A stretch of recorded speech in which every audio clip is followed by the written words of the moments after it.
तीन सेनाओं के उपयोग में आने वाले प्रीडेटर ड्रोन खरीद रही है। कई भारतीय कंपनियां पूरी तरह से स्वदेशी ड्रोन बनाने में भी लगी है।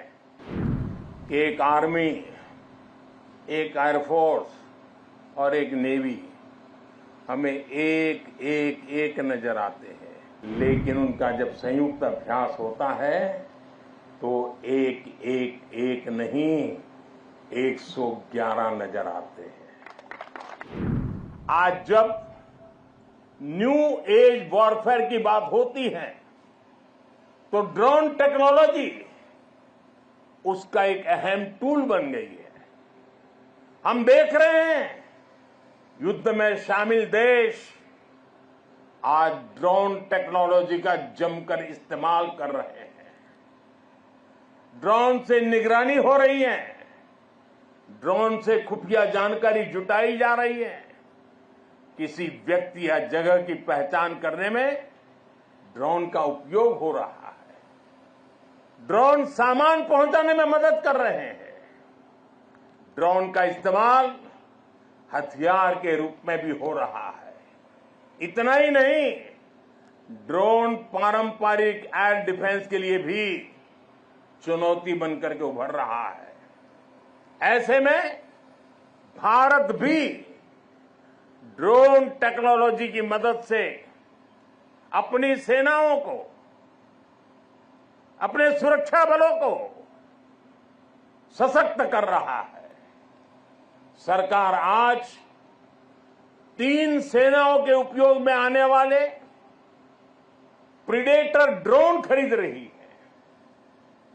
ड्रोन के इस्तेमाल से जुड़ी स्ट्रेटेजी बनाई जा रही है और मुझे खुशी है कि कई भारतीय कंपनियां पूरी तरह से स्वदेशी ड्रोन बनाने में भी लगी है। ढेर सारे स्टार्टअप मैदान में आए हैं। साथियों, आज युद्ध की प्रकृति बदल रही है। आज सुरक्षा के विषय भी नए नए पनपते जा रहे हैं। भविष्य की चुनौतियां और जटिल होंगी। इसलिए बहुत जरूरी है कि तीनों सेनाओं की क्षमताओं को, हमारे सुरक्षा बलों की क्षमताओं को एक दूसरे से जोड़ दिया जाए और खास करके हमारी तीनों सेनाओं के लिए उनका प्रदर्शन इस जोड़ने के प्रयास के कारण उनका सामर्थ्य कई गुना बेहतर हो जाएगा। और मैं कभी कभी कहता हूं कि एक आर्मी, एक एयरफोर्स और एक नेवी हमें एक नजर आते हैं, लेकिन उनका जब संयुक्त अभ्यास होता है तो एक नहीं 111 नजर आते हैं। सेनाओं के आधुनिकीकरण की इसी सोच के साथ chief of defence staff CDS की नियुक्ति की गई।